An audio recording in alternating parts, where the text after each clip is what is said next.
My name is Michael McKenzie, and I'm with New American Funding. My team is the Big League Approved team, and today I'm listening to your lender. We're going to talk about why you should not buy a house with a 580 credit score. A lot of lenders, real estate agents, even family and friends say, "Oh, you can buy a house with a 580 credit score using an FHA loan." Well, there's a true cost that they're not giving you guys. And I want to just educate everybody just so you all can make the smart decision, okay? And show you all the true cost.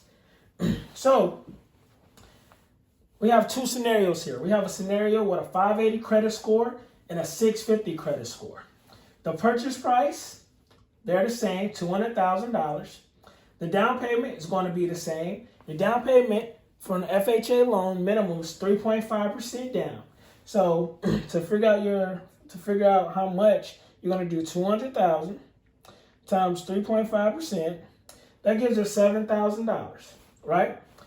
You have closing costs. A lot of people forget about that. Oh, closing costs, what's that? Closing costs, you have to pay the attorney, your taxes, all the other legal fees, right? And that's in another video, by the way. So it's $5,000 for your closing costs. So now you're like, okay, that's not bad. So, 7,000 plus 5,000, that's 12. So you're like, hey, Michael, I got that. Hey, I got a 580. Let's go. Well, here's the thing. Now your lender's like, hey, you have a 580. We're going to have to charge you a discount point. And you're like, hey, a discount point? Why are you charging me if I'm getting a discount? A discount point is really the cost of the rate. Someone has to pay for that rate buy down, either the bank or the borrower.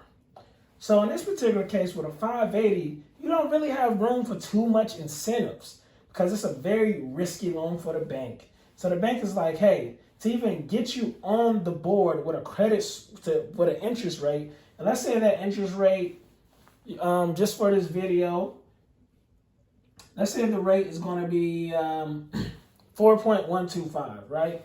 So let's say the rate is going to be 4.125. And let me go ahead and disclose that now. This is only just for promotional purposes only. To get your full rate, please do a mortgage application. It's going to be different rates for different people depending on credit score and terms and all that stuff, okay? So, and you can find out more, visit the New American website, and you can find out more, okay?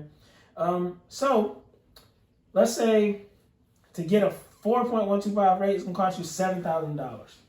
So now, you have $7,000, but let's say the lender says, hey, I'm going to give you a lender credit. Lender credit is when the lender pays your closing costs. So the lender says, hey, you know what? You came to me. The max I can do is give you $1,000 to help with your closing costs. So you're like, okay, cool, I'll take it. You're kind of still stressed out, right? Because you need $7,000 plus you need an additional $5,000.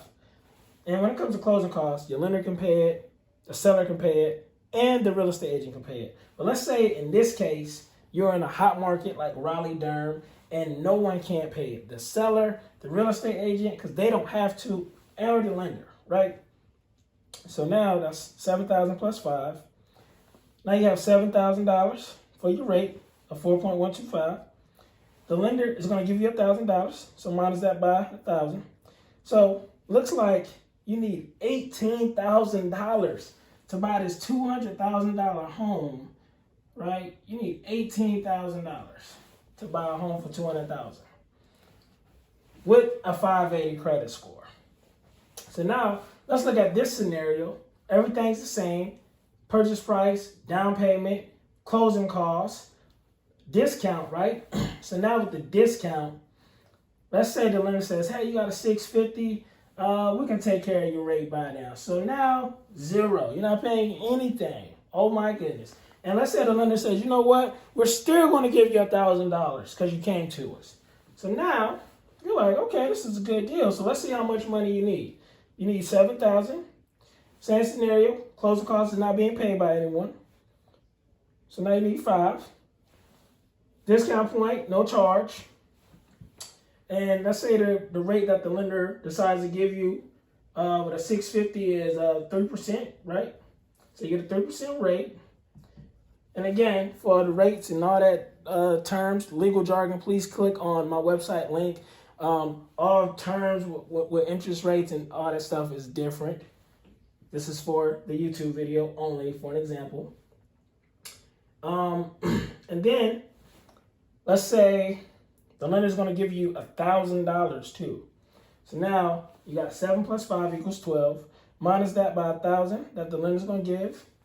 So now you just need $11,000 to buy this house. Same house with a 650 credit score. Let's see the difference here. 18 minus 11. The difference is $7,000. That's the difference in buying a house with a 580 versus 650 in this example. So you're like, well, Michael, I have 18,000. I have 20. Well, that's great.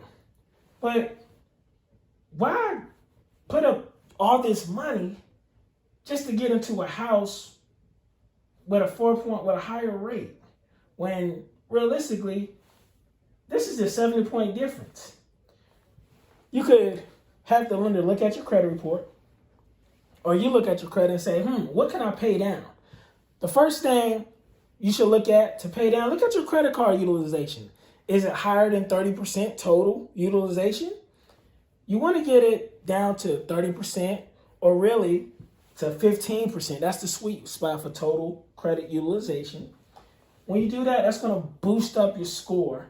Now you should possibly get, minimum 20 points or even really 40 points. You probably get this whole 70 though, to be honest. I have seen it happen like that. So now you're saving $7,000. And now you can spend that $7,000 into paying for movers. So instead of giving your family pizza to move, you can actually pay them or hire some professionals. Hey, that man cave or that woman cave, you can put that 70-inch flat screen in there. That can help out. Or, hey, you can just put this in a savings account, put it in a dividend-paying stock, so you can keep this money. Same purchase price and everything. So this is the true cost to buying a house at a 580 credit score. Speak with your local lender, or you can speak with me, and I can show, break it down to you just for your case scenario. But this is just an example. And again, this is the real cost of an example cost of buying a house with a 580. It's costing you an extra $7,000. Same house, same purchase price, and everything. So let's be smart. Let's get our credit score up. Let's see what bills we can pay down. Because let's say, for example, you need to pay down some credit card utilization. It's costing you, let's say, $3,000. $3K pay down debt, right? You still have $4,000 of your money in your pocket instead of giving away to the bank. So, hey, thank you for watching this video. If you have any questions, feel free to contact my team and I. We are known as the low-cost, low-rate lender, big league approved team powered by New American Funding. Thank you for watching this video. Have a blessed evening. Peace.